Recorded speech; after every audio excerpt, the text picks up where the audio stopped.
Cassidy Lang had been quiet since childhood. Even before tragedy shaped her world, her silence seemed stitched into her being, like an invisible lining under her skin. When her mother died suddenly in late autumn, Cassidy was uprooted from the only home she had ever known and sent to live with her father in the fog-wrapped coastal town of Camden, Maine. He lived in a tall, narrow house perched precariously on a granite bluff, the kind of house that looked down on the Atlantic Ocean with secrets pressed against its windows. The house smelled of brine and old varnish, and its walls whispered when the wind blew hard enough. Cassidy arrived with a single suitcase and a photo of her mother tucked between her notebooks. Her father greeted her stiffly, almost like an obligation rather than reunion. Within a month, he married a woman named Lynn. Lynn was precise in her movements and expressionless in her affection. She had the kind of face that seemed unchanged by time, and a voice that slid like frost along the skin. She rearranged the furniture on her second day in the house and had Cassidy's belongings moved to the small windowless room beneath the stairs, once used for storing tools and winter coats. It had a thin cot, a bare bulb, and the low rumble of the nearby water heater. Cassidy was told she could personalize it if she wanted, but nothing she added stayed in place for long. From the very beginning, Lynn enforced silence like a law. There was no more piano music. Cassidy's hands were kept idle. Speaking at the dinner table was forbidden. The mere mention of Cassidy's mother caused the air to turn colder. Lynn refused to let her name be said aloud, insisting it brought too much emotional interference into the home. The family photo that once hung above the fireplace disappeared. In its place was a framed painting of sea lilies in winter, pale and brittle. Cassidy's presence in the house was gradually erased from every visible corner. Her toothbrush was kept in a drawer. Her clothes were separated from the main laundry. Her school awards were placed in a cardboard box in the attic, labeled with a black marker, Misk. She became the guest, a title Lynn used not out of politeness, but as a quiet warning. And each time Cassidy tried to assert her place, Lynn's sharp glance or dry remark reminded her that gratitude was expected. Gratitude for being taken in. Gratitude for being clothed, fed, housed, however conditionally. Her father, once warm if distant, grew quieter with each passing week. He stopped looking her in the eye. He deferred to Lynn in all decisions and disappeared most evenings into his study, emerging only to refill his drink or nod absently when Cassidy passed. In that house, Cassidy's voice thinned to a whisper, then dissolved entirely. She moved like a ghost among people who refused to see her, in a home where memory was a threat and silence was a survival tactic. Outside, the sea beat against the rocks, as if trying to remind the cliffs of something they had long buried. Inside, Cassidy folded her pain into routine, folding blankets, washing dishes, finishing homework by flashlight when the hallway light didn't reach. She never cried aloud. The walls would have listened, and Lynn would have smiled. Cassidy spent most of her free hours at the town library, a small red brick building nestled between the post office and a bakery that always smelled of scorched sugar. It was quiet, and the fluorescent lights buzzed just low enough to fade into the background. The shelves at the back held what she truly sought, not the shiny paperbacks with neat endings, but the older volumes, the ones that smelled of damp linen and forgotten intentions. She gravitated toward fairy tales, but not the softened versions. She preferred the ones with wolves who didn't talk, only hunted, and forests that took things instead of giving them back. Stories with blood and ash and salt. Stories of girls who were cast out and returned different. In those books, Cassidy found the outlines of something she couldn't yet name, an architecture of revenge wrapped in metaphor. There was no magic wand, only patience. No happy endings, only consequences. She took notes on small scraps of paper torn from the back pages of abandoned atlases, folded them into tiny squares, and kept them under her mattress at home. In her own notebook, she began to draw. The first maps were crude. just the shape of her bedroom and the hallway. But soon the entire house took shape. Floor by floor, cupboard by cupboard, she charted every creak, every hidden latch, every place the shadows lingered longer than they should. She noted the routines of the woman who ruled the house. Lynn's waking times, her medicine cabinet contents, her coffee habits, the hour she left for her evening walk. Even the direction her eyes tended to drift when she wasn't speaking. Cassidy recorded it all in tight, even handwriting, with the precision of someone who knew the value of patterns. Her father remained distant, slipping further from presence each day. He drank more than before, his evening bourbon becoming a second heartbeat. He sat by the window in the den, eyes glazed over as the lighthouse blinked in and out through the coastal fog. When he spoke, it was mostly to himself, muttering half-sentences that dissolved as quickly as they formed. He had become an echo in a house already full of them. October came cold and early that year, with winds that peeled paint from porch railings and carried salt into every crevice. It was during one of her routine escapes to the basement, ostensibly to fetch laundry detergent, that Cassidy found the box. It had been wedged behind an old wardrobe, hidden beneath mildewed blankets and cracked vinyl albums. Dust coated it like skin. Inside, she discovered the remnants of a life erased. Letters in her mother's slanted handwriting, tied together with a faded green ribbon. A children's manuscript with watercolor sketches, unfinished, the corners soft from age and revisiting. Beneath them, carefully wrapped in layers of linen, was a small glass jar. The label had peeled at the edges, but the ink remained dark. For future winters. The contents were strange. Dried berries, blackened, wrinkled, unfamiliar. A dark red powder that shimmered faintly under the bulb's yellow light. And a folded note, written in her mother's hand, deliberate and spare. Steep under moonlight. Stir into honey. Give to the one who refuses to see. Cassidy read it twice, then again in the dark, memorizing the curve of each word. Her breath slowed. There was no explanation, no instruction beyond those 7 lines. But she understood. Not the how, not yet. But the why. The house had taken something from her. And now, somewhere in the soil of its floorboards, a seed had been planted. From that night on, Cassidy moved differently. Not louder, never louder, but more deliberately. She walked barefoot, testing which parts of the wood groaned less. She counted the seconds it took Lynn to fall asleep, the time between her pills and dreams. She began collecting small glass jars, honey, and ingredients from the woods behind the garden, where the frost curled around branches like teeth. The house around her creaked, warped, and settled, but Cassidy was no longer afraid of it. She had begun to understand what it meant for something to rot from the inside, and how to coax it further. By the time December settled in with its gray skies and biting wind, Cassidy had perfected the mixture. The honey was thick, slow-moving, with a scent that clung to the edges of the air like smoke. It smelled faintly of chamomile, but beneath that sweetness was something metallic and darker, like rust soaked in warmth. Each morning, as Lynn stood in her usual stiff posture at the head of the kitchen table, Cassidy poured the tea, stirred slowly, and added a teaspoon of the honey. It dissolved like a secret. Lynn accepted the cup with the absent nod of someone who had come to expect things without gratitude. She never looked closely. She never noticed the subtle shift in scent or the way the tea's surface shimmered strangely when the light hit it. Cassidy watched her drink with a quiet patience, always seated just far enough away to seem invisible. Soon, the house began to change. The mirrors no longer reflected accurately. They fogged from within, even when the air was cold and dry.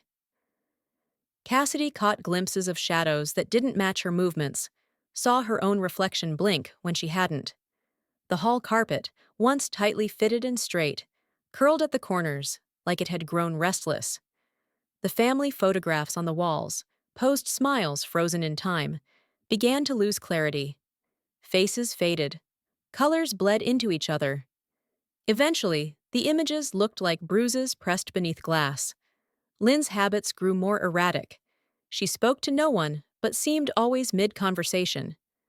At night, Cassidy heard her pacing from room to room, muttering fragments of sentences as if answering voices only she could hear. She tore at the wallpaper in the upstairs hallway, stripping it away with shaking hands and leaving behind long, raw veins of plaster. She stopped sleeping in the bedroom, preferring instead to curl up on the floor beneath the living room windows, wrapped in throw blankets like a warning.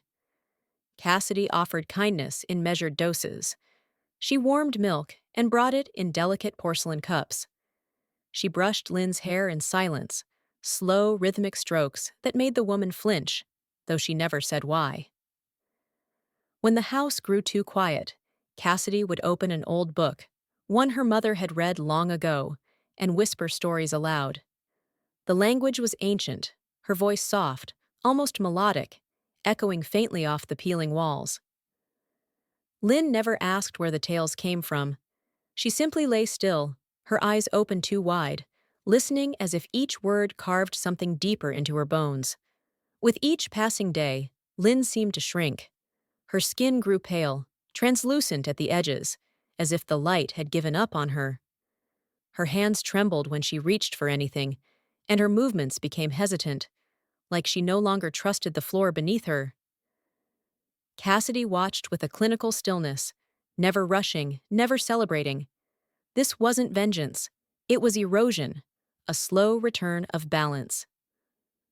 Outside, the snow began to fall in thin, slanting sheets, covering the world in quiet.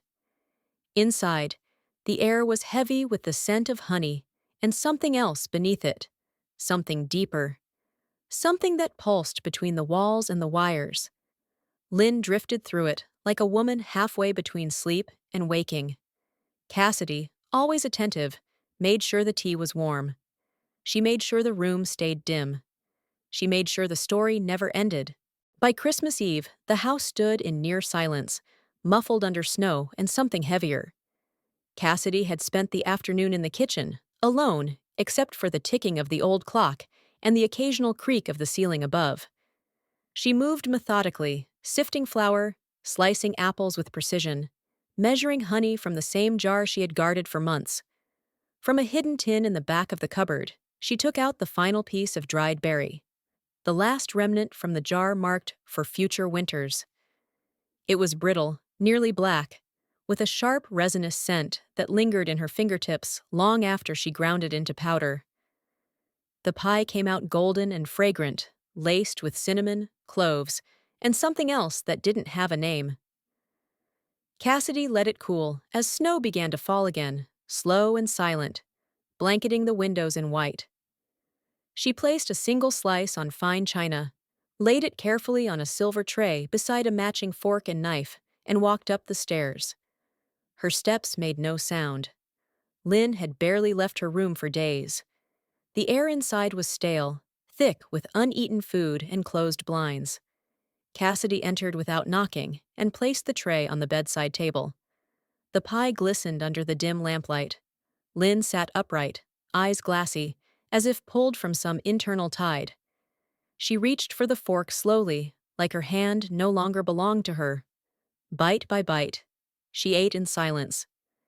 Cassidy stood beside her, watching as the woman's gaze drifted toward the glass of water on the nightstand. She stared at her reflection in its surface for a long time, her expression tightening as if what she saw no longer followed the rules of mirrors. That night, Cassidy returned to her room and waited. The storm outside grew louder, but inside the house, the noise came from elsewhere. Lynn began speaking in low, frantic bursts, pacing the length of her bedroom with uneven steps. She muttered about the smell of apples in the walls, about the photographs on the landing blinking when no one was watching. Her voice rose and fell in waves. Cassidy remained in bed, eyes closed, listening. By morning, Lynn hadn't slept. Her face was gaunt, pale beneath the hollows of her eyes, her hands trembling as she clawed at the window panes. She whispered that the walls were whispering back, repeating her own words in a voice that wasn't hers. She claimed to hear laughter echoing through the floorboards, laughter too small, too familiar, and not entirely human. On the second night, Cassidy found torn pages scattered in the hallway, pieces of Lynn's diary scribbled over with black ink. The wallpaper was stripped from the guest room, leaving only claw marks and raw plaster. Lynn had taken to dragging furniture against the door, as if trying to keep something out. Or in. The lights began to flicker without reason. Shadows moved in unnatural directions. Cassidy walked past them untouched. By the third night, the house sank into total darkness. The electricity cut out with a single crack, followed by silence so deep it felt alive. The windows frosted from within. Lynn screamed once, briefly, then fell quiet. Cassidy didn't go to her. She remained seated on the staircase, watching the dark pool through the slats of the railing, her breath slow and even. By morning, the bed was empty. The sheets had been folded back. The clothes in the closet were gone. No toothbrush in the bathroom, no shoes by the door, no scent in the air. Even her name had vanished from the papers in the study drawer. Cassidy checked the linen closet and found her mother's name penciled faintly on the inside of the door, but nothing else remained. It was as if Lynn had never existed. Not in the house, not in the records, not in memory. Her presence had been peeled away like old wallpaper, stripped until there was only wood and silence. The house did not mourn. It creaked once and settled. Cassidy went downstairs and washed the empty pie dish under cold water. The crumbs disappeared into the drain. Behind her, the dining room clock began to tick again. Her father began to emerge slowly from the haze he had lived in for so long, as if a curtain had been lifted from the rooms of his mind. He wandered through the house with uncertainty, calling out for Lynn with growing confusion. He searched drawers and closets, flipped through mail, and checked voicemail messages that were all blank.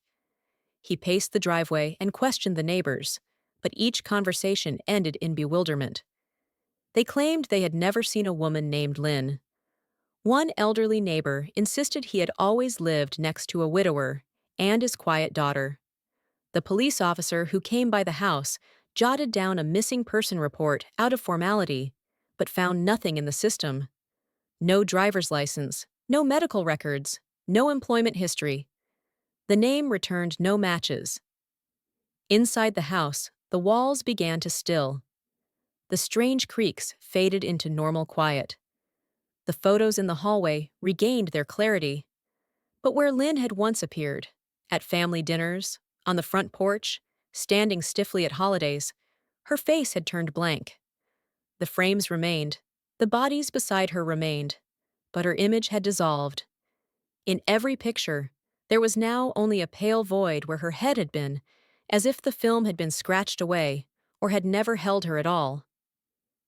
Cassidy moved into the upstairs bedroom without ceremony. It had once belonged to her mother, and briefly to Lynn, but now it belonged to her. The room had slanted ceilings, 2 windows facing the sea, and a wardrobe that smelled faintly of cedar and salt. She hung new curtains, soft linen in a muted pattern, and repainted the trim in a shade of bone white. She moved her books to the windowsill and tucked her old notebooks beneath the bed. Her father didn't question the change. He called her sweetheart again, like he had when she was small. Sometimes he looked at her with watery eyes and whispered apologies for things he couldn't name. He grew gentler, quieter. He spent most afternoons sitting in the den, reading aloud from old novels or staring out toward the shore. The bottle of bourbon on his desk remained unopened. At night, he went to bed early and left his door ajar, as if needing reassurance that he wasn't alone. The house adapted to its new rhythm. The floors felt warmer underfoot. The draft beneath the kitchen door no longer howled. The pantry was stocked with tea and spices. Cassidy kept the honey in a different jar now, plain and amber-colored, placed beside the window where the light could touch it. Still, there were reminders. At night, when the house fell into stillness, the air in Cassidy's room would fill with a familiar scent. The honey, sharp and herbal, with a trace of metal beneath the sweetness. It lingered around her pillow, in the folds of her blanket, in the corners of the wardrobe. Sometimes, when she closed her eyes, she heard her mother's voice humming softly from the basement below. The same melody that had once lulled her to sleep when storms clawed at the windows. In the cellar, a single glass jar remained on the high shelf behind the boiler. The label had faded almost entirely, but the word at the center still held, used. The lid was sealed tight, the contents long gone. Dust gathered around it like ash. Cassidy didn't touch it. She didn't need to. The house already knew who it belonged to. 1 year later, Cassidy graduated from high school. The ceremony was small and quiet, just as she preferred, held in a brick auditorium filled with folding chairs and the smell of auditorium dust. Her father attended, sitting alone near the back, clapping politely at her name, tears in his eyes. That summer, she packed her belongings into 2 suitcases and a canvas bag of books. In late August, she left for college in Massachusetts, leaving behind the sea, the salt, and the house that had become something more than home. The house remained standing on the edge of the bluff, its white paint weathered by wind and time, its windows reflecting only what they wanted to. It stood empty, but not abandoned. A kettle still rested on the stove, rust beginning to gather along its spout. In the kitchen, a radio sat on the shelf above the pantry, its antenna slightly bent, tuned always to a frequency just beneath clarity. At night, when fog curled up from the sea like breath, a voice could be heard from its speaker, a woman's whisper, just on the edge of recognition, threading words through static. The locals spoke in hushed tones about what lingered on that stretch of coast. Some swore they saw a girl walking the cliffs when the moon was low, her hair pale as frost, her dress made of something that shifted like mist. She never looked directly at anyone, but she always seemed to know who was watching. She carried a small thermos in her hand, and sometimes, when the wind was right, they said they could smell honey and herbs drifting on the air. Stories began to collect like salt on the rocks. Children whispered about a house where doors closed by themselves and walls wept if someone lied inside them. Older residents warned newcomers not to walk too close to the edge, not to answer when someone called their name from the fog. The legend took shape slowly, like moss growing over stone. They said the girl offered tea to those who had cast others aside. Tea that tasted sweet, but left the tongue numb. Tea that made you remember things you'd buried too deep. Some said she was kindness returned in another form. Others said she was the price of forgetting. There were variations, of course. Some claimed she was a spirit. Some swore she was only a myth told to frighten cruel parents. But one truth settled across all the versions. She had once been cast out, and now she had returned. Not in rage, not in grief, but in silence and with purpose. They said the house no longer belonged to any one family, that it answered now only to her, that the floorboards carried her footsteps even when no one was home, that the cellar door would not open unless she allowed it, and that the walls, once witnesses to forgetting, now remembered everything. In that quiet corner of the country, where fog swallowed the sun and legends moved through the woods like wind, one house remained a warning. Here, the stories did not end with weddings or with laughter. They ended with a return, and with reckoning.